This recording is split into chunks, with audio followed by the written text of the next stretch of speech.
in them times walking World War III. Oui, donc on va faire une petite analyse. Vous pouvez intervenir à n'importe quel moment, ça va durer entre 15 et 30 minutes, 40 tops. Donc si vous avez des questions ou quoi que ce soit, vous pouvez intervenir à chaque... Si vous avez un truc à rajouter, vraiment dites-le, on veut que ça soit interactif, on a envie que ça soit du débat. Donc voilà. Nous on a juste fait un plan global et après vous modifiez comme vous voulez. Donc, qui s'articule en 3 points. On va d'abord parler du nouveau genre de film, parce que c'est pas courant de voir un film de ce genre en 1968. Ensuite on va parler du manifeste politique et enfin on terminera par la révolution esthétique de ce film. Voilà. Okay. Donc l'invention d'un nouveau genre, parce que bon, ce film est surtout connu parce que c'est le premier film de zombie. Alors le zombie, je ne sais pas si vous savez, mais avant c'est un aspect culturel de la sorcellerie à Haïti. C'est-à-dire qu'il y a des gens qui sont drogués par les sorciers là-bas et qui sont mis dans un état d'hypnose et de transe qui les fait ressembler un petit peu à des morts vivants. Et d'ailleurs, ça ressemble vraiment beaucoup à la mort. Par exemple, il y a eu des études récentes en utilisant les drogues qu'ils avaient. Ils avaient un état de catalepsie quasiment mort alors qu'ils arrivaient à bouger, etc. Donc les zombies, c'est pas vraiment une invention en soi. Après, l'utilisation qu'ils en ont fait, c'est vraiment quelque chose de complètement différent, quelque chose de morbide, etc. Mais les zombies, c'était longtemps dans le cinéma hollywoodien quelque chose qui tenait de la sorcellerie. Par exemple, il y a les films de Jacques Tourneur, Vaudou. Il y a les films White Zombie de Jack Turner, qui sont des films de zombies, mais qui n'avaient rien à voir avec ça, parce que Romero a créé un nouveau genre, en fait. Oui, et du coup maintenant on va parler du nouveau genre, en fait. Effectivement, il a parlé du fait qu'il y avait des films, la sorcellerie et le vaudou existaient déjà, mais le fait d'avoir des méchants, entre guillemets, qui soient en groupe, c'est aussi une révolution dans la mesure où, jusqu'à maintenant, en considérant qu'on soit en 68, les méchants du genre étaient souvent seuls, comme par exemple dans Psycho avec Hitchcock ou Frankenstein. C'est un seul monstre et c'est pas un troupeau de monstres qui va venir attaquer une seule et même personne. Donc c'est là qu'il y a une vision qui change en fait, avec une vision apocalyptique qui devient globale en fait. Ça devient un troupeau qui vient s'attaquer à un groupe de personnes justement. Et donc ce troupeau, comme on disait, désincarné, c'est ça. Parce que c'est pas pareil que les monstres traditionnels qui sont au contraire des gens hors du commun, comme Dracula, comme le loup-garou, qui sont des figures extraordinaires. Là, c'est des figures pas du tout extraordinaires, c'est juste des boutons. Et du coup, ici, le réalisateur du film s'est quand même inspiré d'autres choses, mis à part la sorcellerie et le vaudou qui existait déjà dans d'Haïti d'ailleurs, ça vient d'Haïti le vaudou. Il s'est inspiré d'un livre qui existe réellement, dont vous avez certainement déjà entendu parler, Je suis une légende, qui a été adapté au cinéma dernièrement en 2007 avec Will Smith dans le rôle de Robert Neville. Je ne sais pas si vous l'avez vu. Vous m'entendez bien là? Non. Donc Je suis une légende en fait, et qui est un livre de Richard Matheson, donc qui était sorti avant forcément, et qui est adapté dernièrement. Et donc il y a quelques petites différences entre, forcément, il s'est beaucoup inspiré du livre, mais quand même des petites différences qui font qu'il s'est démarqué, notamment avec le personnage principal ici qui est Ben. Je l'ai appelé Benjamin. C'est Ben. C'est moi. Non, c'est Ben. Et du coup, en fait, notamment par leur organisation dans le livre, Robert Neville est quelqu'un d'organisé. Je ne sais pas si vous avez vu Je suis une légende, le film. Vous voyez que le personnage de Will Smith est vachement organisé, vachement structuré. Le matin, quand il se réveille, il va essayer de tuer les zombies, enfin les vampires en l'occurrence, puisque ce sont des gens qui sont dans le film, c'est des gens qui ont été attaqués par un virus. Dans le livre, ce sont des vampires. Et du coup, il va la journée pour essayer de les tuer, et le soir, il rentre chez lui, il se barricade en fermant à la porte du garage notamment. Donc voilà, après là, c'est des gens qui sont vraiment structurés. Dans ce film, on voit qu'ils sont complètement désorganisés. C'est un groupe qui vit chacun pour soi, n'est-ce pas, et qui est complètement désorganisé, en fait, ils sont à l'image de l'humanité dans la mesure où chacun se suffit à lui-même, ils essaient de se démerder, c'est chacun pour sa pomme, et en fait, ils ne réfléchissent pas aux conséquences de leurs actes. En fait, ils foncent tête baissée sans réfléchir à ce qui pourrait arriver. Enfin, il y a aussi d'autres nuances dans le film ou des choses qui sont différentes mais qui se rapprochent aussi. Vous avez notamment dans le livre Robert Neville qui se fait... on dirait, il est happé par les zombies, enfin par les vampires, notamment les femmes qui essaient de le charmer pour le convaincre de sortir la nuit, avec notamment des femmes dénudées. Bah, dans le film, vous avez certainement vu aussi cette espèce de ces femmes, ou cette femme d'ailleurs qu'on a vu qui était à poil et qui est là en train d'essayer d'attirer les gens vers l'extérieur. Donc c'est aussi un petit peu de charme. Bref, dans le livre, c'est un message un peu pessimiste dans la mesure où il s'agit de montrer la bêtise humaine. Ici, c'est encore plus pessimiste dans la mesure où tout le monde finit. C'est la fin pour tout le monde, quoi. Et du coup, ils associent. Les individus perdent le goût des relations humaines dans la mesure où ils s'autodétruisent entre eux. Voilà. Mais donc Matthewson, ce qui était surtout important, c'était le changement dans l'atmosphère, etc. Mais le premier... Rapproche-toi, Oui, mais c'est parce que j'ai un truc à montrer. C'est que la première histoire de zombie à proprement parler, parce que lui c'était encore différent, c'était centré sur une personne, tout ça. La première histoire de zombie qui a tous les codes, c'est-à-dire un groupe qui doit résister à une invasion, les gens qui se transforment à mesure et les gens se barricadent. La première histoire, c'est dans les années 50. Ça va vous étonner. C'est les Schtroumpfs noirs. Et donc je pense pas qu'il y ait un rapport avec Romero. Il doit certainement avoir un rapport avec Matthewson. Mais donc Romero, ce qu'il a fait, c'est quelque chose de complètement nouveau parce que ça, c'est quand même beaucoup dans un aspect ludique, pas vraiment dans un aspect pessimiste et politique, quoique. Et c'est Romero qui va vraiment créer le cinéma de zombie. C'est un genre anticonformiste. Romero change avec tout ce qui avait été fait auparavant. Il montre son aversion pour la médiatisation et pour la médiatisation notamment dans les films suivants. En fait, ce film c'est le premier d'une saga. Je l'ai dit en introduction, la saga des zombies en fait, avec pas mal. Il y a 3 films je crois de ce genre en fait. Il y a Zombie et Le Jour des zombies ensuite. Non, il y a eu 4. 4 Avec le dernier Land of Zombie. 4, j'ai dit quoi? J'ai dit 3. 3 autres, donc 4. C'est ça. C'était ça. Et du coup, voilà. Donc, voilà. En fait, dans Zombie notamment, il montre une aversion pour le monde médiatique et notamment pour la société de consommation américaine notamment où tout se passe dans un centre commercial et le résultat est quand même passé loin dans la mesure où ils s'autodétruisent entre eux. C'est vraiment la bêtise humaine et le fait que ce soit le reflet de la société américaine d'antan et peut-être celle de maintenant aussi. Un peu triste. Ça va encore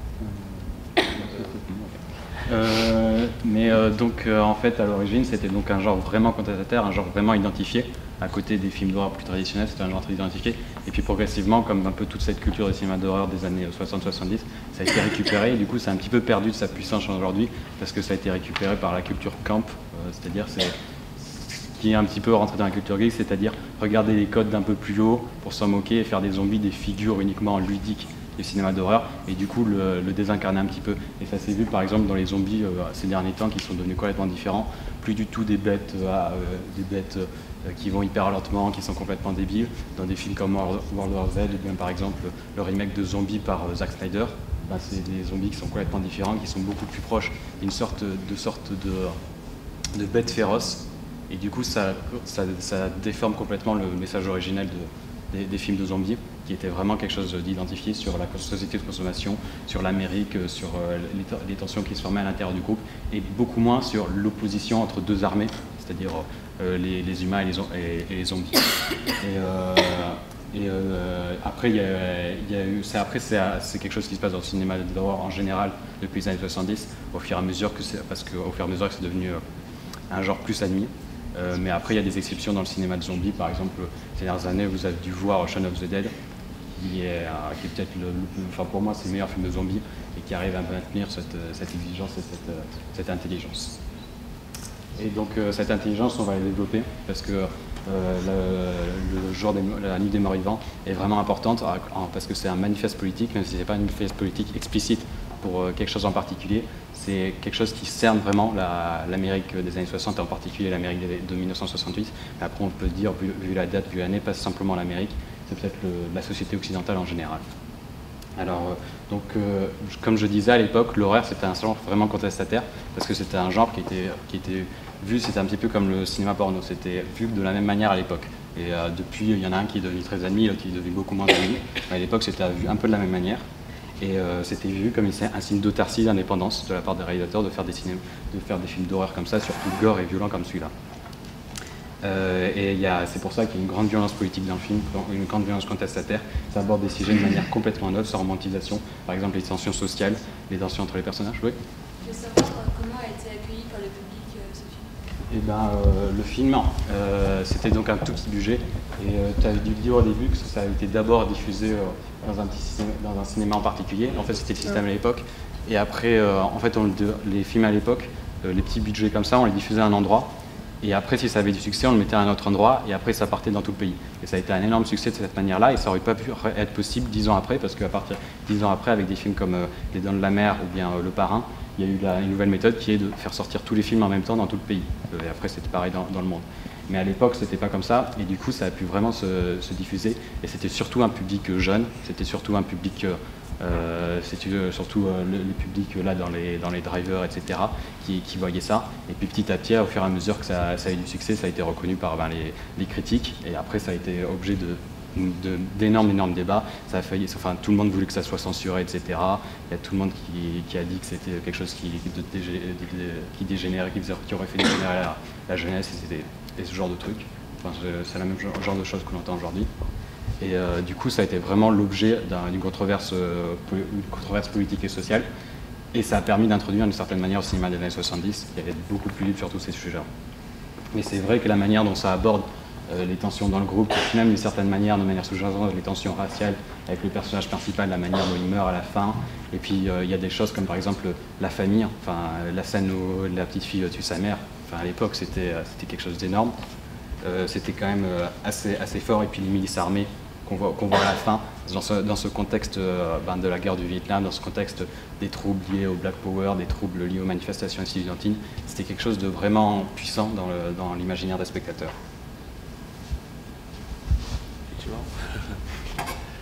Et à côté de ça, on voit à quel point le film est complètement gore. Alors vous pouvez me dire, gore, aujourd'hui c'est ridicule par rapport à ce qu'on a aujourd'hui. Si vous voyez des films comme Saw, enfin bref, pour l'époque c'est quand même impressionnant. Quand même. Et même si on peut remarquer qu'aujourd'hui on fait des choses beaucoup plus dégueulasses, c'est quand même une tension psychologique énorme. Dans le film, ils sont constamment dans un lieu clos. Et du coup, il y a une espèce de tension qui mise dès le départ, en fait, avec notamment la scène très violente. Je ne sais pas si dès le départ vous attendiez à une mort comme ça, genre 2 minutes après que le film ait commencé, il y a un monsieur qui meurt et le premier zombie qui apparaît. Donc effectivement, cette tension durant tout le film, elle est palpable et le réalisateur et le metteur en scène arrivent à nous garder dans cette suspicion constante qu'il va se passer quelque chose constamment et à n'importe quel moment, quoi, avec notamment des plans qui sont relativement bien faits. D'ailleurs, il s'inspire beaucoup de Psychose pour la composition. Oui, la scène où il tue, elle tue sa mère. J'ai remarqué justement qu'il y a beaucoup de musique pour sentir les émotions des individus et qu'on se réfère à eux, en fait, qu'on soit dans le même état et qu'on ressente cette pression. À la place des mots. Effectivement, j'ai remarqué aussi que finalement il y a souvent beaucoup de sons plutôt que des bruits. Je ne sais pas si je me fais comprendre dans la mesure où effectivement il y a pas mal de musique et on n'entend pas forcément les personnages crier ou suffoquer ou quoi, sauf à la scène où la fille tue sa mère.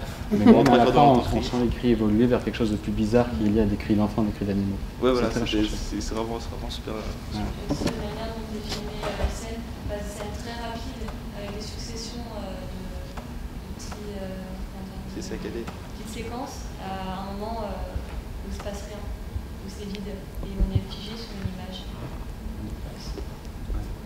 Mais c'est vrai parce que le cinéma de genre en général, depuis toujours, fait beaucoup plus de recherche esthétique que le cinéma plus normal, c'est-à-dire le cinéma dramatique, etc., qui se concentre beaucoup plus sur la parole, les acteurs, etc. Le cinéma de genre, depuis toujours, en profite pour faire des recherches au niveau sonore, au niveau visuel, etc. Et la tension du lieu clos, ça fait penser aussi aux oiseaux. Enfin, le fait qu'ils se barricadent, qu'ils cherchent partout. Enfin, sauf que dans les oiseaux, il y a quand même une certaine solidarité entre les personnes, alors que là... Les oiseaux, c'est une très bonne référence parce que c'est l'un des films avec l'invasion des profanateurs de sépultures de Don Siegel, qui sont vraiment fondateurs de ce nouveau genre, de la paranoïa, etc. dans l'horreur. Mais il y a l'effort quand même pour le premier du genre. Enfin, je sais pas, avoir des gens qui bouffent des mains comme ça, voir des tripes un peu, c'est... Fallait en même temps. Ce que je trouve fou, c'est que tous les codes ont à peu près été gardés, alors que c'est quand même un des premiers films de zombies. On voit, il y a déjà le truc de la tête, le truc de tu les brûles, enfin il y a déjà tous les codes C'était complètement gardé, ça n'a pas trop été enrichi en fait. Non, c'est ça le problème, c'est que ça n'a pas été enrichi, et puis même aujourd'hui c'est presque moqué, au lieu d'essayer de relever les codes. Ouais. Mais j'étais étonnée, je m'attendais à ce que ce soit moins aussi zombie que ce qu'on connaît, enfin du zombie. Quoi. Ouais. Même s'il dit jamais zombie, Ouais, il dit jamais zombie. D'ailleurs, c'est apparu quand, zombie? En fait, c'était plus ou moins admis après que c'était des zombies dans le film, parce que ça ressemblait aux zombies dans les autres films de zombies. D'ailleurs, vous avez vu à quel moment ils ont dit la raison pour laquelle les zombies étaient des zombies? Qu'est-ce qui s'était passé? Oui, pour l'explosion du satellite. Voilà. Ouais, sauf qu'on ne sait pas. En fait, mais justement, c'est toute une question parce que ce dont ça parle, vous avez dû le voir, c'est de la paranoïa de l'Amérique. C'est-à-dire à la fois dans ce contexte de guerre froide. Oui, à un moment, il parle de complot. À un moment, à l'époque, en pleine guerre froide, on se demande si les zombies, finalement, c'est pas des communistes ou. Voilà, mais même à l'inverse, ça peut être vu comme une métaphore du McCarthyisme. Ça peut être vu comme une métaphore de l'Amérique profonde qui commence à rejeter un petit peu les marginaux, etc. Et puis les théories du complot, ça commence avec ce film-là et ça devient encore plus fort après. Quand il y a les shérifs qui arrivent et qui tuent un peu n'importe qui au cas où, là c'est vraiment l'évocation du McCarthyisme. Ouais, c'est ça, complètement. On tire sur tout le monde et puis bon, si on fait des erreurs. Et puis c'est l'opposition des chefs, enfin des institutions et des individus. Bon, moi j'aime moi. Mais non, mais dès que j'ai commencé à voir un peu le shérif qui rapprochait de la maison, je suis sûre qu'ils vont le tuer parce qu'il est noir, ils vont l'accuser d'avoir tué la personne. C'est comme l'affaire cette année, enfin comment ça s'appelle le jeune qui s'est fait tuer par le milicien en Amérique. Pareil, hein. C'est toujours d'actualité. Et puis non, mais le fait que ça provienne d'un souci, enfin au niveau du satellite, enfin c'est peut-être aussi que les gens stressaient de voir le spatial se développait à une vitesse aussi fulgurante et qu'ils ne savaient pas ce qui se produirait si on continuait. Et oui, donc voilà, c'est la théorie du complot qui après va vraiment exploser dans le cinéma après les années 70. Donc on en avait déjà parlé à la projection de Taxi Driver, cette paranoïa générale due au McCarthyisme, due à Watergate, due à cette guerre du Vietnam. Après, et c'est une métaphore du monde en général. C'est en fait le film pose vraiment. Vas-y. Juste pour revenir sur les sons. Enfin, je sais pas si je suis le seul à remarquer, mais sur la fin, quand il barricade les fenêtres et que l'autre, enfin, le chauve, est en train de paniquer et que il veut pas trop aider le personnage principal, il y a une espèce de respiration qui me fait énormément penser à la respiration de Dark Vador, donc 10 ans après. Il faudrait réécouter. Le râle un peu de Vador, et je serais curieux de savoir s'il n'y a pas un rapport justement, étant donné que c'est un premier du genre horreur, c'est pas, genre Lucas c'est pas inspiré, disant je vais reprendre ce râle pour rappeler la menace qui est de plus en plus pressante et c'est bien possible, j'aime bien ce genre de jeu. C'est comme le cri Wilfrid, je ne sais pas si vous connaissez. Mais c'est un cri qui est dans tous les films d'aventure et d'horreur depuis les années 60 à peu près. C'est quoi le cri? Le cri Wilfrid. C'est un mec qui fait... Et il est dans pratiquement tous les films depuis les années 60. Mais ouais, c'est vrai que... tous les films d'horreur. Parfois il l'utilise dans les films comiques, mais c'est surtout... Non, mais pas ce cri-là, mais il y a pareil, il y a un autre son qui est toujours dans tous les films, je sais pas... Genre un son de quelqu'un qui tombe, ou je sais plus ce que c'est. C'est ça, c'est le son de quelqu'un qui tombe en mourant. Et donc c'est dans pratiquement tous les films. En mourant. Et puis, genre dans tous les films, dans toutes les le fait aussi que les femmes, enfin les deux femmes, la folle, enfin la Barbara et la femme du chauve, enfin on a l'impression qu'elle, contrairement à Ben, elles se débattent pas. Parce que quand la femme la femme du chauve est retenue contre la porte, au lieu de s'avancer, d'aller plus à l'intérieur de la maison, elle reste collée contre la porte, elle se laisse complètement embarquer. Et puis oui, mais ça a été critiqué. À l'époque, ça a été critiqué par pas mal de féministes, genre Pauline Kael, qui est par ailleurs adoré le film, mais ça a été critiqué ce côté, les femmes ne servent à rien dans le film. Non, je lui dis quand même, elle a. Ouais, bon, ok, elle est un peu con parce qu'elle a sur séquence. Mais après, en fait, ça, il faut comprendre que c'est le cinéma d'horreur, c'est le cinéma de genre. Donc forcément qu'il y a des gros préjugés. Et justement, l'horreur, ça joue sur ces clichés. Pour arriver à construire une histoire. Ça ressemble, c'est un petit peu même comme... Même dans World War Z, les femmes, elles servent à rien. Ouais. Ben, c'est ça, c'est exactement... Sauf à téléphoner quand il faut pas. Non, la soldate israélienne, elle était... Ah oui, pardon. Elle était utile. Ouais, c'était assez Qu'est-ce que vous pensez du fait qu'on se focus beaucoup sur Barbara durant la première demi-heure et que finalement elle disparaît en arrière-plan et a une mort assez expédiée à la fin? Ouais, d'ailleurs, moi je pensais qu'il allait devenir zombie. Enfin, je veux dire, il nous lance sur une piste pendant tout le truc. C'est ça, le film nous lance sur des pistes et il y répond pas. C'est comme on sait jamais d'où ça vient le zombie, on sait pas quel est le héros. Après, au bout d'un moment, on identifie Ben, mais après, à la fin, il se fait tuer comme un moins que rien. Et ça, c'est vraiment caractéristique du cinéma des années 70. Ça paraît très bizarre parce que c'est une parenthèse, mais le cinéma d'horreur, le cinéma de genre en général dans les années 70, ça développe cette manière de faire, c'est-à-dire d'être complètement désordonné, de lancer des pistes, de ne pas y répondre, de partir dans les sens. À nouveau, je vais parler, enfin, on a vu Taxi Driver ici, au Ciné-Club, c'est exactement la même chose. Il lance des centaines de pistes, il part dans tous les sens, et après, c'est pas du tout ce qu'on attend. Et c'est une manière de faire qui était vraiment, qui venait des influences extérieures, le cinéma européen, le cinéma asiatique, et qu'ils sont arrivés à intégrer, tant bien que mal, le cinéma de genre. Et je trouve que ça marche plutôt pas mal parce que ça crée une forme d'angoisse, une forme d'incertitude pendant tout le film. Et ça nous empêche vraiment d'avoir l'effet cathartique, on s'identifie à quelqu'un, on l'accompagne sur son trajet, parce qu'on ne peut pas vraiment, et en permanence, il faut décider qui on accompagne.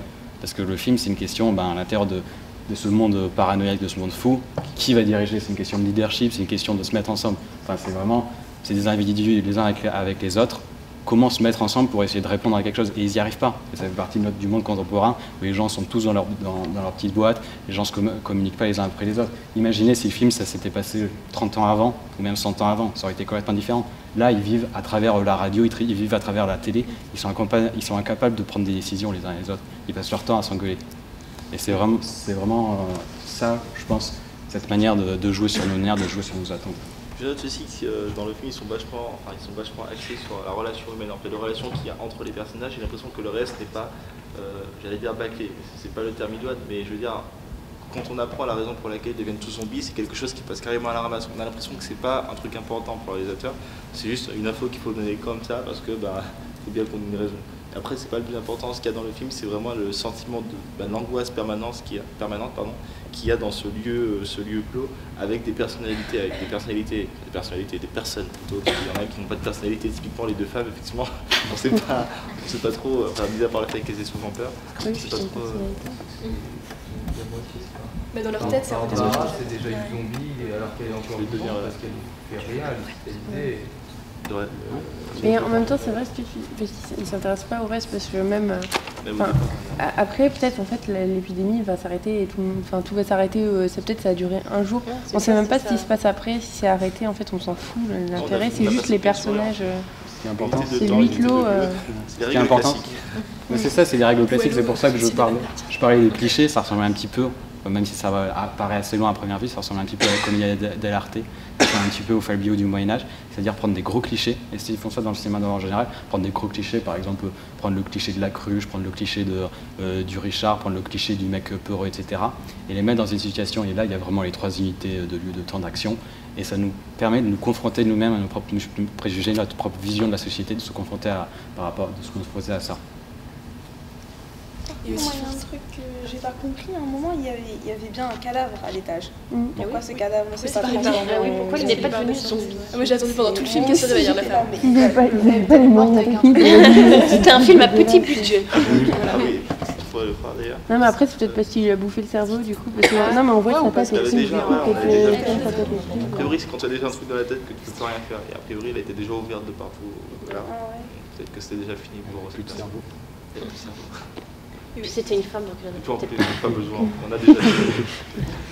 Puis aussi, comme vous dites, c'est la société de consommation et effectivement, ça truande un peu tous les modèles. Genre Barbara elle se fait bouffer par son frère, la femme elle se fait tuer par sa fille. Il n'y a plus de cellules, il n'y a plus rien. Les gens, c'est vraiment chacun pour sa gueule. Il n'y a plus de solidarité. La femme laisse son mari se faire tuer aussi. Oui. Ah oui, regarde. Bon, en même temps, faut voir le marché. Puis on voit bien quand même que si, en parlant de la femme, il y a bien ce cliché pour prendre le mari et sa femme, là, le chauve et j'ai plus le nom des personnages. Et enfin, ouais, et on voit bien au début que c'est le mari qui a la main mise sur le couple et qu'après la femme justement prend ses aises, mais prend ses responsabilités et après, ça fait toucher par tout le monde. C'est comme ça qu'il y a certaines critiques qui ont justifié le film face aux accusations d'être macho, etc. C'est que justement ça parle de la société un petit peu patriarcale ils sont tous en train de paternaliser les autres et les empêcher de prendre des décisions. Mais parce qu'on peut dire que la société de consommation, on peut dire que c'est le communisme, on peut dire tout ça, mais en fait on sait rien et c'est pas important. Enfin, Romero il a fait exprès à chaque fois dans toutes les interviews de dire je sais pas moi-même où ça vient des zombies, je sais pas ce que ça représente peut-être rien. Ce qui compte c'est le sentiment de catastrophe. Et il y a beaucoup de films un peu post-apocalyptiques qui apparaissent à ce moment-là, c'est-à-dire différents des films catastrophes, parce que les films catastrophes, on est des côtés de ceux qui luttent, qui dirigent, on est des côtés de l'armée, du docteur qui est en train de faire les opérations et qui trouve la solution miracle, alors que ces films post-apocalyptiques qui font leur apparition, comme par exemple Soleil Vert, La planète des singes, ce genre de films, et qui après se sont vraiment développés depuis, c'est des films où ce qui compte c'est ce sentiment d'apocalypse et qu'on arrive, il est déjà peut-être un peu trop tard, il faut juste arriver à survivre et à s'en sortir. C'est un sentiment politique très fort quand même pour l'industrie hollywoodienne, c'est-à-dire faire des films sur la catastrophe où on arrive après la catastrophe.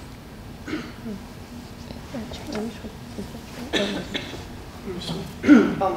Là où je trouve qu'il est fort, c'est qu'il arrive à faire tous ces personnages antipathiques en fait du début jusqu'à la fin. Par exemple au début on a beaucoup d'antipathie pour mais on a beaucoup d'antipathie pour elle, après on la déteste, on est beaucoup plus tourné vers le personnage principal. Puis après on est tourné vers le couple, à chaque fois on tourne et à chaque fois il y a quelqu'un qui bousille quelque chose. Et en fait tous les personnages on les déteste, même à la fin le personnage principal, quand on va tuer les autres on le déteste. Et même à un moment on a une antipathie pour les shérifs qui tuent tout le monde, on dit c'est bien, ils vont sauver tout le monde, et à la fin on les déteste. Et en même temps ils ne détestent pas parce qu'ils font le travail. Et là où c'est fort, c'est qu'à la fin ils vont décrocher ou ils soulèvent. Enfin, on voit quelque chose de très violent, ce qui est vraiment fait pour enfoncer. Donc en fait on déteste tous les personnages de A à Z, ils ont tous leurs défauts, même la petite fille qui devient un zombie, c'est-à-dire on n'a aucune accroche avec les personnages. Après Pasolini, je trouve qu'il faisait beaucoup ça dans tous ses films, et je pense que c'est un des premiers films où vraiment on arrive à avoir aucun ancrage. Ouais. Si, il y a juste le couple du début, là, Tom et Judy. Non, même pas, parce même que, pas, il a l'air chiant. Elle sort, elle bousille le truc, enfin, c'est ridicule. Lui aussi, il s'en va, alors il est trop chiant. Moi, j'avais pas d'antipathie pour le héros, là, Ben. Oui, Ben, non mais c'est ça, en fait, c'est pas... Je trouvais que c'était le seul à peu près sensé qui essayait de... On ne nous inspire pas que de l'antipathie, c'est-à-dire qu'il n'y a pas d'ancrage. Moi, je suis pas raciste, pardon. Lui, il n'a pas le temps, surtout, de nous donner une antipathie. Ça, il meurt tout de suite. Peut-être que ça peut aussi montrer la vulnérabilité de chaque personnage. On passe d'un personnage à un autre, il meurt, au début c'était le personnage principal. Ça montre que tous sont vulnérables à une attaque de zombies et peuvent mourir d'un moment à un autre, et ça peut augmenter le suspense pour le spectateur. Vous attendiez à ce que tout le monde meure? Ah non, oui. Oh non, bah non. Non, alors moi, du coup, dans certains moments... Du coup, j'ai cru que c'était une connerie quand Barbara elle se fait enlever par son frère. Je me suis dit, ah, son frère, en fait, il fait comme s'il était un zombie. Et puis il l'emmène. Parce qu'en fait, il l'emmène, on dirait qu'il lui fait un câlin. Alors je me suis dit, comme Benjamin nous a dit qu'on serait peut-être un peu surpris par la fin, je me dis, ah, la surprise, elle doit être là. En fait. Moi, j'avais un peu trop la mentalité des films de Laurie, que j'étais... Bon, ça va encore nous faire, et à la fin, les deux, ils finissent ensemble. Donc, au fur et à mesure que le film avançait, j'ai fait, c'est bon, ils vont tous mourir, en fait. Destination finale stage, quoi. Ouais, mais sur le coup, j'étais là, c'est bon, ils vont finir ensemble, ça va faire le cliché qui nous sent tout le temps, et en fait, non. Non, mais c'est vrai que c'est un peu choquant, enfin pas choquant, mais c'est vrai qu'on s'y attend pas à ce qu'ils meurent tous. J'ai choqué, moi aussi. Sinon, on va à la révolution esthétique du film. C'est-à-dire la manière dont ça a complètement changé également les codes, la manière de filmer en Amérique, les règles du récit. D'abord, c'est la manière de filmer, vous avez dû le voir. On a parlé des références Psychose, on a parlé du montage rapide, et ce qui compte surtout, c'est l'introduction de la caméra à l'épaule, comme personne ne l'avait fait auparavant, à part John Frankenheimer dans des films politiques comme 7 jours en mai. C'est le premier à introduire la caméra à l'épaule, ce filmage brutal, ce filmage qui n'arrête pas de partir dans tous les sens. Ça, c'est bien sûr une référence à toutes les images de la guerre du Vietnam qu'on voit dans les années 60. C'est aussi une référence à toutes ces images violentes qu'on a vues. L'image fondatrice, c'est l'assassinat de JFK en 1963. Et cette manière de filmer, c'est aussi une mise à distance et une mise en abîme par rapport aux médias, qui a un petit peu pollué un petit peu cette structure sociale. Et ensuite, on peut voir au niveau des expressions de violence, cette violence gore, cette violence sanglante. C'est aussi une référence à cette guerre du Vietnam, à JFK. On voulait vous parler un petit peu rapidement du cinéma des 70s. Et Joachim a déniché un petit extrait sympa. Je vais lire. Ok, je vais lire. Donc je vais lire, c'est extrait du cinéma des années 70 de Jean-Baptiste Thoré, excellent bouquin. Et donc il montre de quelle manière La Nuit des Morts Vivants est complètement intégrée dans ce mouvement global du cinéma américain des années 70, c'est-à-dire un ensemble de films qui possèdent des traits communs, un irrespect systématique à l'égard des règles classiques de l'intrigue et des vocations chronologiques des événements, un doute sur les motivations des personnages et partant un jugement moral souvent relégué au second plan, une sympathie pour les marginaux, un rapport frontal au sexe et à la violence, un scepticisme chronique à l'égard de toute forme d'autorité, le dévoilement du cinéma comme médium qui rend visible les mécanismes de fabrication du film, un goût pour la relecture et la déconstruction critique des genres, enfin une volonté de substituer à l'horizon artificiel du cinéma hollywoodien et des réponses qu'il apporte, la beauté d'un parcours incertain qui s'achève par une série de questions ouvertes à l'intelligence du spectateur.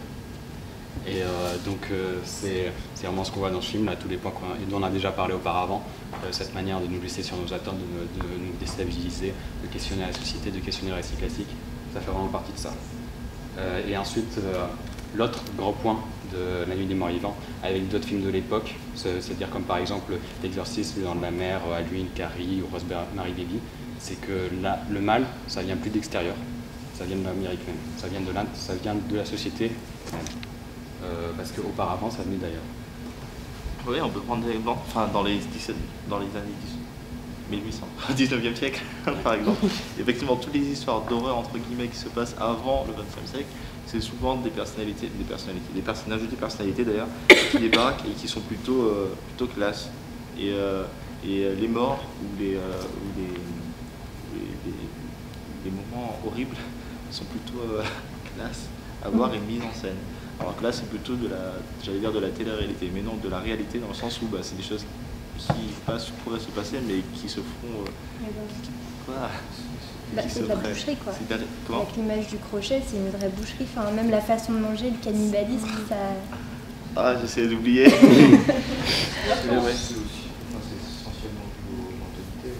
De l'époque. Avant, déjà au théâtre, on n'avait pas le droit de montrer scène brutale ou violente. Il fallait la cacher un minimum, faire croire. Enfin, un personnage ne pouvait pas mourir sur scène. Et du coup, après, je pense que ça devait être gardé. À la fin, après les années 50, la libération de la guerre, on a voulu un petit peu plus montrer. L'histoire même, je pense, le 20e siècle. Dès la révolution d'Hernani, on pouvait montrer des personnages qui mouraient sur scène. Non, mais je pense que la différence majeure, c'est que dans le cinéma d'horreur qui était avant les années 60, les méchants, le mal, ça venait presque toujours d'un autre pays, ça venait d'une culture étrangère, ça venait d'un autre endroit. Et c'était toujours la culture traditionnelle qui était en train de lutter contre ces influences extérieures. Ça pouvait être à la fois Dracula qui venait de Transylvanie, ça pouvait être Frankenstein qui était fait de cadavres de voleurs et de mécréants. À chaque fois, c'était la société traditionnelle, bourgeoise, traditionnelle, qui se défendait contre ces influences extérieures. C'était avec parfois toujours un sous-entendu soit social, soit un sous-entendu parfois raciste, etc. C'est-à-dire que c'était l'intérieur, le champ contre leur champ. Enfin, auparavant, le mal, ça venait pas des personnages en eux-mêmes. Et c'est avec ces films des années 60 que le mal, on se rend compte que c'est la société en elle-même qui est viciée. Que c'est pas, le mal ne va pas venir d'un autre pays, va pas venir d'un autre endroit, qui va venir des personnages en eux-mêmes. C'est les personnages qui se transforment en zombies. Et avant, tous les films d'horreur s'étaient inspirés, ou presque, d'œuvres antérieures, d'œuvres qui se passaient dans le passé. Par exemple, des œuvres du 19e. Il y avait très peu d'horreur actuelle. Parce que l'horreur, c'était quelque chose qui était loin de nous, qui était distancié de nous. Et ça se voit également au niveau purement esthétique, au niveau de l'apparition du mal. Auparavant, on suivait les personnages dans le filmage classique, c'est-à-dire les voir avancer dans un milieu, entrer en sympathie avec eux, etc. Et après, ils se mettaient à se confronter avec un milieu extérieur en allant dans un autre pays, ou bien c'était par exemple un agent de l'autre pays qui rentrait en contact avec leur milieu. Alors que là, avec ces films-là, le mal, ça vient de l'intérieur du champ. Comme vous avez pu le voir au début, le zombie est déjà dans le champ quand il apparaît. Il apparaît même pas. Il est dans le champ, il est dans le cimetière.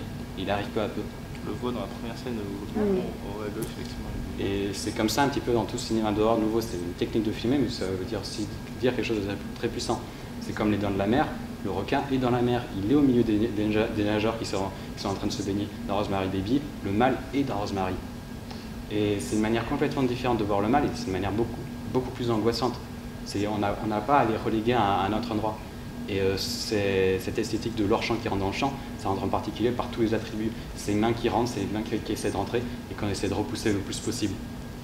C'est vraiment une angoisse qui tient un petit peu du rêve, qui tient un petit peu des éléments fondamentaux.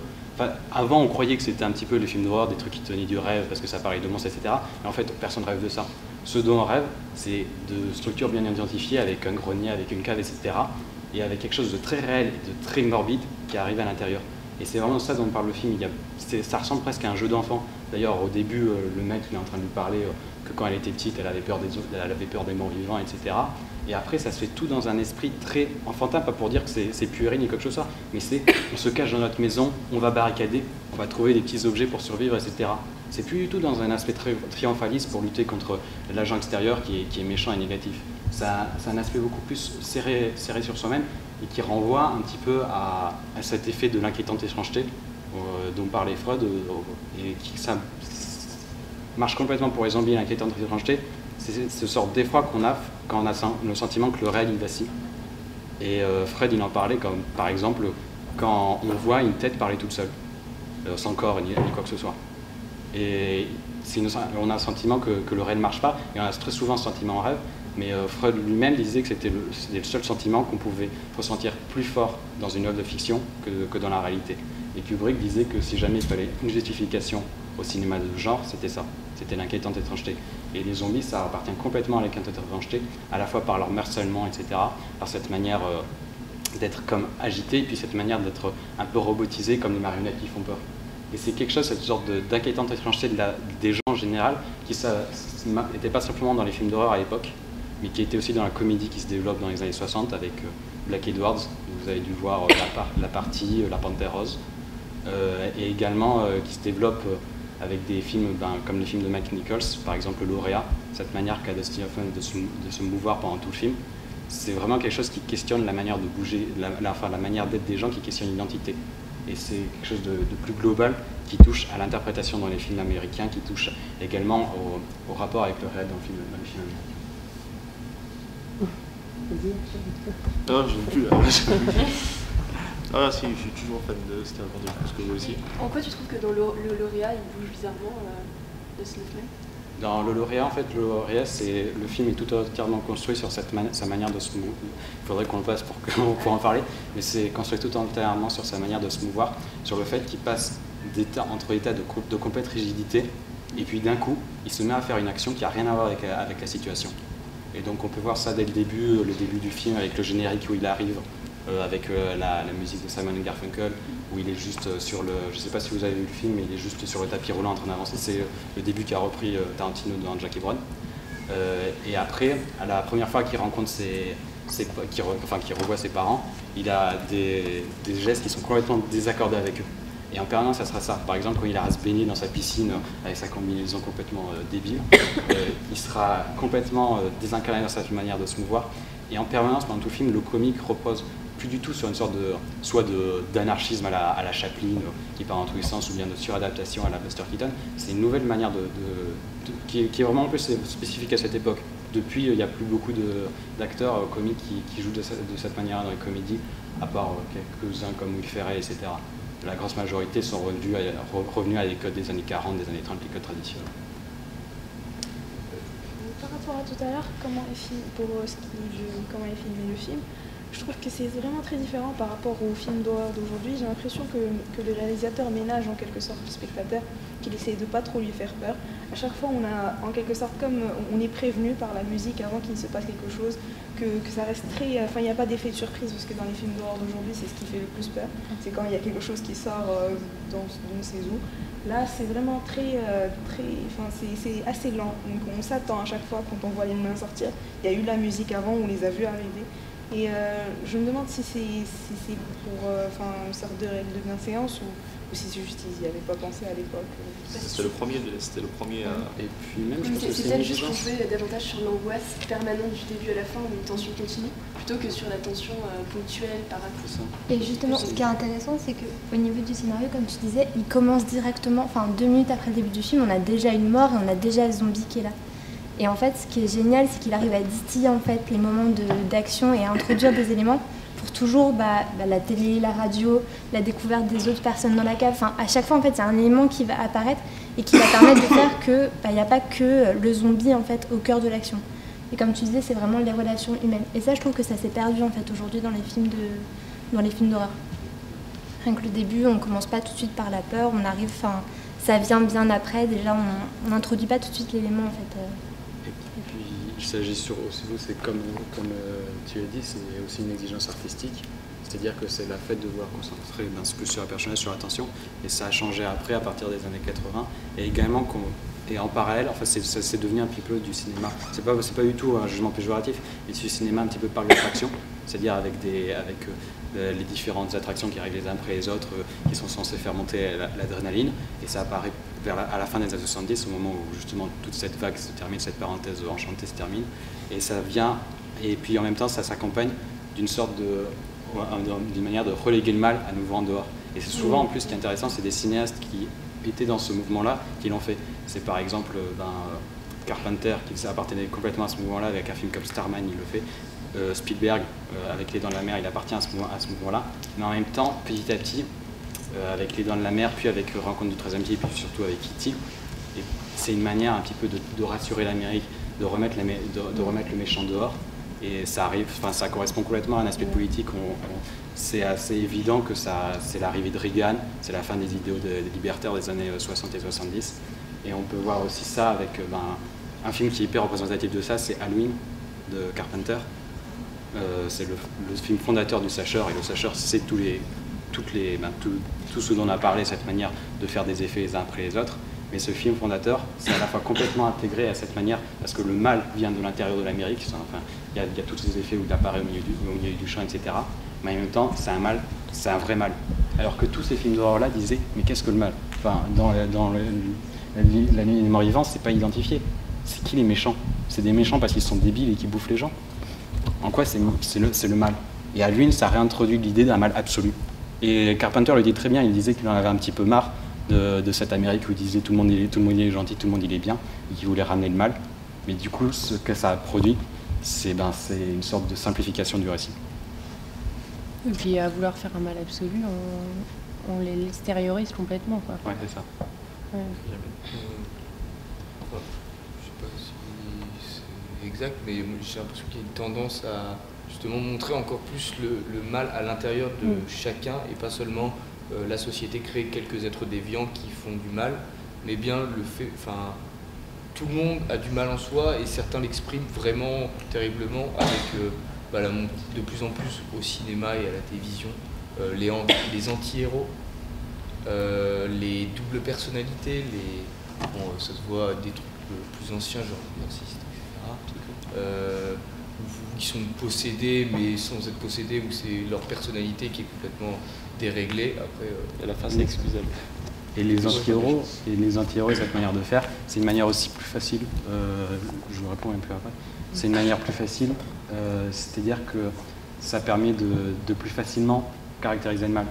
Enfin, pour moi, des anti-héros de Dexter, etc. Enfin, à nouveau, c'est pas un jugement de valeur du tout. C'est pas vraiment des anti-héros.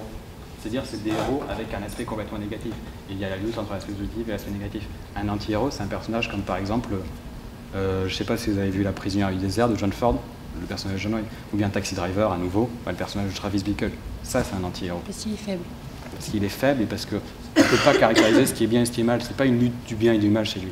C'est quelque chose de plus large que ça. C'est quelque chose vraiment qui nous remet en question.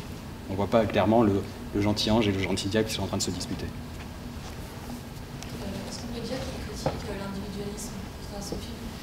On voit bien que les personnages n'osent pas aider les autres parce qu'ils veulent eux-mêmes se protéger. Complètement, et à nouveau, il défend aussi complètement l'inverse. Et c'est le truc de ce film-là, c'est-à-dire qu'il dit un truc l'inverse. Et ce qu'il dit d'un côté, c'est que les gens sont devenus beaucoup trop individualistes et qu'ils sont incapables de s'entraider les uns les autres, de s'écouter les uns les autres et de se comprendre, alors qu'auparavant, dans les formes de communauté, c'était possible. Et en même temps, ce qu'il dit aussi, c'est que les institutions ont bouffé les gens. Ils vivent à travers les médias, ils vivent à travers cette police, ils vivent dans un état militaire vraiment, ils sont incapables d'agir par eux-mêmes. Et donc d'une certaine manière, ils défendent l'individualisme. Mais il s'agit de savoir quel individualisme. Et ça fait partie de tout ce cinéma d'horreur de l'époque qui est très contestataire, qui est un art. Romero, c'est un nanar plutôt de gauche, ça peut se voir dans les films au niveau progressiste, etc. Au même moment, Carpenter, il fait des films nanar de droite, comme par exemple New York 80, un nanar de droite, anarchiste de droite. Mais ça fait partie de cette même critique de l'individualisme dans l'Amérique de l'époque, qui est toujours l'Amérique d'aujourd'hui, c'est-à-dire cet individualisme de consommation, cet individualisme de s'occuper que de soi, et l'individualisme qui est l'individualisme de croire en soi, l'individualisme de ne croire qu'à soi, de ne pas croire en des institutions, l'individualisme de ne se pas reposer sur qui que ce soit, sinon soi. Il le démontre de façon plus virulente dans son film suivant, dans Zombie, ça se passe dans un centre commercial. Pardon. Il le dénonce de façon plus virulente ensuite dans le film suivant qui se passe dans un centre commercial avec les zombies. Et du coup, c'est vraiment centré sur la société de consommation qu'il méprise au plus haut point. Voilà, c'est cool. Non, je trouvais que le propos de Romero était vraiment bien. Déjà, je trouve, sur l'expérience sociale, donc tous ces types de personnages dans La Nuit des Morts Vivants. Et après, dans Zombie, avec tout ce qui est consumérisme et même encore une armée extérieure, c'est des rodis ou je sais pas quoi, des motards qui arrivent après. Mais je trouve que là où il a vraiment fait de son mieux, et franchement, je trouve que c'est celle la plus claire de ses œuvres, c'est sur Le Jour des Morts Vivants, où vraiment on est dans une base où on se sent en sécurité parce qu'on est avec des militaires, tout ça. Et après, il y a aussi cette réflexion sur le mal où on voit un professeur qui étudie ce zombie, là, Boubou, et qui, au final, le zombie, on a de la sympathie pour lui et qui développe aussi une intelligence. Je trouve que c'est vraiment l'œuvre où il a le plus envoyé sur son message social. Complètement, celui-là, c'est surtout un film précurseur. Surtout, c'est après qu'il développe tous ces thèmes et qu'il les montre beaucoup plus. Là, on peut un peu l'interpréter de quelque manière qu'on veut. Et après, il va développer son propos, il va vraiment l'affirmer, parce qu'en même temps, l'Amérique est en train de perdre ses valeurs à ce moment-là. C'est les années 70. Il a quel âge quand il fait ça? Lui, il est jeune. Il avait 29 ans. Ouais. C'est peut-être aussi ça, il était encore... Sinon, vous en faites quoi des convictions politiques de Romero? Enfin, déjà pour le film, d'un point de vue politique, qu'est-ce que vous en pensez? Comme je disais, Romero, c'est un nanar de gauche, un nanar plutôt progressiste. Mais à nouveau, il ne faut pas juger le film là-dessus, surtout ce film-là, parce qu'il est ouvert à toutes les interprétations. Ça parle d'un état de conscience de l'Amérique à ce moment-là. Ok, mais d'un autre point de vue, le film est sorti en 68. Qu'est-ce qui s'est passé en 68 aux États-Unis? En 68 aux États-Unis, c'est les mouvements du Trotsky. Il y a Martin Luther King qui est mort. Enfin, déjà, je te laisse. Vas-y, je t'écoute. Déjà, on voit que l'héros, c'est un noir, et qui à la fin est tué par des blancs, quand même. Alors lui, il s'est défendu de ça en disant qu'effectivement, lui, il a choisi Ben. Alors, il s'appelle comment déjà l'acteur? Il a choisi qualité de jeu plutôt que pour le fait qu'il était un noir. Voilà, c'est pas parce qu'il était noir. Il disait même que c'était raciste de considérer que c'était une référence à sa couleur de peau. Mais à nouveau, tu as complètement raison, parce que surtout les images à la fin, c'est la composition, c'est exactement les mêmes images que les images de Martin Luther King après sa mort. Du coup, Romero, il dit un truc, il fait comme tous les grands artistes, il se cache, il revient, tout ça. Il veut éveiller l'intelligence. Et forcément, en sortant, il y a eu toutes des polémiques sociopolitiques, forcément. Et lui, il s'en défendait, en mettant des touches subtiles quand même. Justement, je trouve ça particulièrement fort que les dernières images, que la mort en tout cas du personnage principal, ce soit pas filmé, ce soit des photos mises à la suite et qui sont d'une monstruosité totale et qui rappellent aussi toute l'atmosphère en fait de l'Amérique du Sud, le Ku Klux Klan, Donc, Et puis ça politise complètement le film. On n'est plus dans le film d'horreur à la fin. On a l'impression de lire un magazine là, sur la guerre du Vietnam. Quoi. Sinon, il y a autre chose, vous en avez parlé un tout petit peu, mais qu'est-ce que vous en pensez de la scène où la fille a tué sa mère? Parce que moi, ça m'a fait penser à plein d'autres films. Psycho? Déjà, 1 et 2, je sais pas s'il y a beaucoup de gens qui ont vu Suspiria de Argento, Dario Argento. C'est toujours les mêmes techniques pour tuer les gens. C'est un peu mécanique, on dit que c'est un peu archaïque, c'est un peu archaïque par rapport à aujourd'hui. Parce qu'aujourd'hui, on a des scènes vraiment compliquées, on voit tout, tu vois ce que je veux dire. Et là, par contre, c'est un truc assez simple. On voit même pas la partie où le couteau, le truc qui est avec, qui pénètre dans le corps de la victime. C'est aussi de l'époque aussi. Oui, mais bien sûr. Et même au niveau du spectateur, c'est plus intéressant parce que ça te laisse imaginer en fait l'horreur de la scène et le fait justement de pas s'entend, montrer ça. On entend juste le bruit, je tombe, moi à la fin, ça me retourne un peu l'estomac. Et après, ça laissait tout à imaginer, c'était rythmique.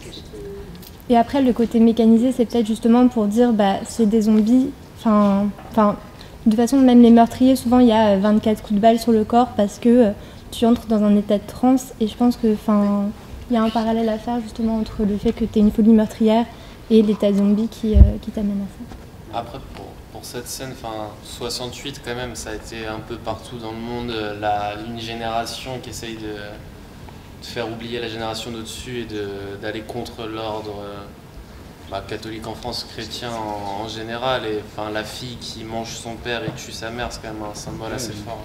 C'est sûr, et c'est pour ça que le film a failli être interdit, quoi. C'est comme aujourd'hui, il y a des jeux vidéo, on dit les gens ils vont regarder ça, ils vont tuer des gens. Des films, ils disaient les enfants ils vont voir ça, ils vont avoir envie de tuer leurs parents. Bon. C'est vrai que les parents sont C'est arrivé, il y a eu des morts. Mais sinon, après, c'est sur les questions esthétiques, c'est vraiment, ça appartient à l'époque, et puis c'est aussi une question, tout le cinéma d'horreur de l'époque, c'était cette idée de l'évocation qui est plus puissante que montrer la démonstration. Et après, Romero lui-même, il a changé, ses derniers films, on voit tout, quoi. Il y a eu des contraintes de budget, à mon avis aussi, c'est un budget très petit, et c'est peut-être ce qui fait aussi que le film se passe que dans un même endroit pendant le film. Ça se trouve c'est juste une coïncidence, en fait c'est quelque chose d'assez assez nouveau, c'est une force du film, je trouve. Et même la caméra à l'épaule, c'est peut-être aussi des contraintes de budget parfois, et puis ça donne une impression parfois décousue mais surtout très dynamique et très intéressante qu'on n'avait pas vraiment l'habitude de voir, je pense, dans les années antérieures. Complètement, le budget il était très très restreint, il a galéré pour trouver des fonds. Du coup il a justement changé de style pour pouvoir se permettre d'avoir une rentabilité la meilleure. Et puis aussi il y a plein de petites anecdotes dans le film qui font qu'effectivement il a dû s'adapter pour plein de petites choses. Typiquement la voiture, la scène avec la voiture il a fait en 2 jours. Le soir de la première soirée il y a un accident, la voiture est cabossée. Du coup il faut qu'il revoie le scénario pour qu'il y ait un moment où la voiture s'écrase. Tu revois ça, il y a plein de petites choses qui font qu'effectivement il était pauvre, il a fait ce qu'il avait. C'est bien le genre de film parce que ça montre à quel point il ne faut pas différencier les conditions de tournage et puis le film en lui-même. Genre dire c'est quelque chose de commercial donc c'est pas bien, c'est fait à cause des conditions de tournage du coup c'est pas bien. Parce que les conditions de tournage peut-être qu'elles ont été imposées et en même temps ça rend tellement bien. Je sais pas ce que vous en pensez mais avec les moyens qu'il avait, je trouve quand même des images splendides quoi. Pour les moyens qu'il avait, le travail qu'il fait sur l'image, etc. Je trouve ça incroyable. Et quand on voit qu'aujourd'hui on nous sert quand même des films du genre rec, tournés en qualité appareil photo voire téléphone, c'est sûr qu'il n'y a pas de comparaison.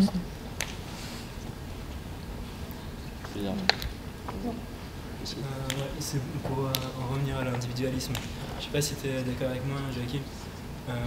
Entre les années 30 et 60 avec le code Hollywood au début et ensuite la victoire de la Seconde Guerre mondiale, aux USA il y avait une culture au début forcée mais ensuite elle est devenue très naturelle de la victoire et les héros gagnaient toujours, les méchants perdaient.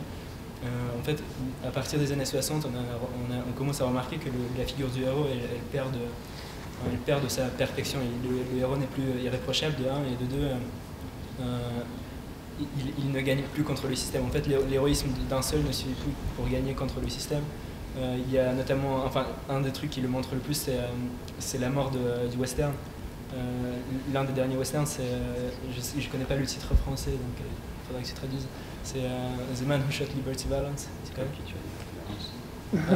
c'est ça, c'est que le cowboy n'a pas gagné, tu vois. Et qu'est-ce que je disais? Le cowboy n'a pas gagné, ensuite on voit les mêmes tendances en France avec la nouvelle vague à bout de souffle. On voit les mêmes tendances en Italie, le néo-réalisme italien. Moi je pense au film Red Desert de Antonioni. On voit aussi ça avec Kurosawa au Japon, et c'est vraiment genre après l'euphorie de la Seconde Guerre mondiale, de la dernière guerre qui n'avait pas vraiment trop de, qu'on pouvait pas vraiment critiquer, qui était à peu près juste. Après cette euphorie, on remarque que les gens comprennent qu'ils sont dans un moule, qu'ils sont dans une machine et qu'il n'y a pas vraiment moyen d'en sortir. Mais, Et juste une question aussi, est-ce que Chinatown c'est 72 ou 76? C'est 76 parce que 72 n'existait pas encore. Mais c'est complètement, et en fait cette notion de la fin de l'euphorie, ça commence effectivement avec le néo-réalisme italien et la nouvelle vague, et ce film est complètement influencé, pas tant par le néo-réalisme, mais surtout par la nouvelle vague, par la manière de filmer la nouvelle vague.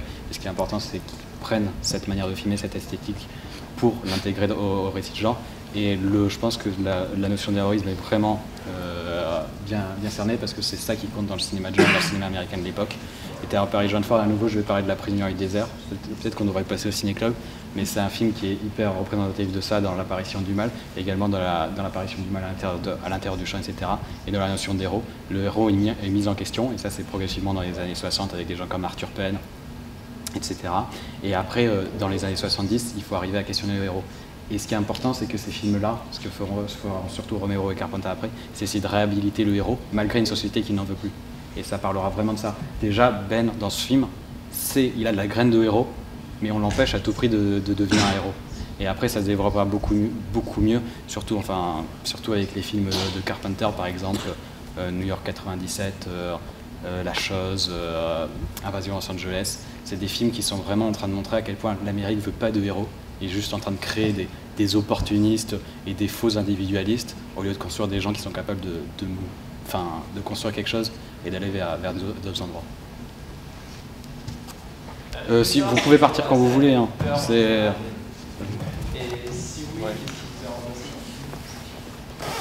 C'est ma question d'intro.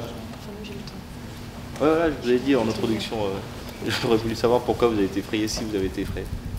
Vous avez une réponse à ça ou pas? Pardon?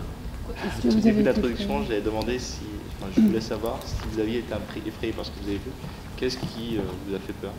C'est la question. C'est désespérant, ça désespère un peu de la nature humaine et puis même des liens qu'on a avec les autres. Parce que oui, justement, tout le lien social est détruit, tout le monde ne se bat que pour sa gueule, et puis voilà. Moi j'étais un peu choquée par la scène où il bouffe complètement le corps, parce que je trouve que jusque-là c'est de l'évocation, voire... Je la rejoins complètement. Ouais. La scène qui m'a le plus marqué, c'est ouais, ça. Parce que je trouve que jusque-là, en fait, les zombies pourraient absolument ne rien faire aux humains, ce serait la même chose, parce que chaque fois tu les vois, ils font ça, ils font rien, ils touchent. Et là, à un moment, ils passent à l'action et ils vont se dire ah ouais, d'accord, en fait, je trouve que c'est un moment où tu passes direct à l'action, alors que jusque-là, c'était. Ils sont même pas violents, ils sont juste dégueux, quoi. Ouais.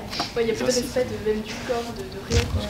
En fait, tous les tabous sont tombés, il n'y a plus d'incinération, il n'y a plus de respect, ce qui fait la civilisation, même l'humanité, disparaît. Il n'y a plus que des animaux, des gens qui... C'est pour montrer ce que c'est la société, quoi. C'est pour montrer que... je veux pas surinterpréter, mais c'est pour montrer un petit peu que la société, ça repose un petit peu sur des valeurs qu'ont les gens de manière complètement superficielle, au lieu d'essayer vraiment d'agir bien et d'agir de manière correcte avec le monde. Et ça sera encore plus fort dans les... Tu as parlé de Chinatown, mais dans les films policiers qui va avoir dans les années 70, dans les films d'horreur qui va avoir dans les années 70, c'est vraiment ça, quoi. D'un côté, il y a les valeurs qui sont imposées par la morale, par tout ça, et de l'autre côté, il y a les valeurs qu'ont les gens, quoi. Et des cinéastes comme Al Ashby, des cinéastes comme Coppola, des cinéastes comme Coppola, c'est complètement ça, quoi. C'est arrêter d'écouter à un moment les institutions et la bonne morale qu'ils vous donnent, parce que ça va sauter en éclats dès la première invasion de zombies, et commencer à croire les uns envers les autres. Ouais, ce serait le mot de la fin. Vous avez une question particulière. En tout cas, merci beaucoup d'être venu à cette projection.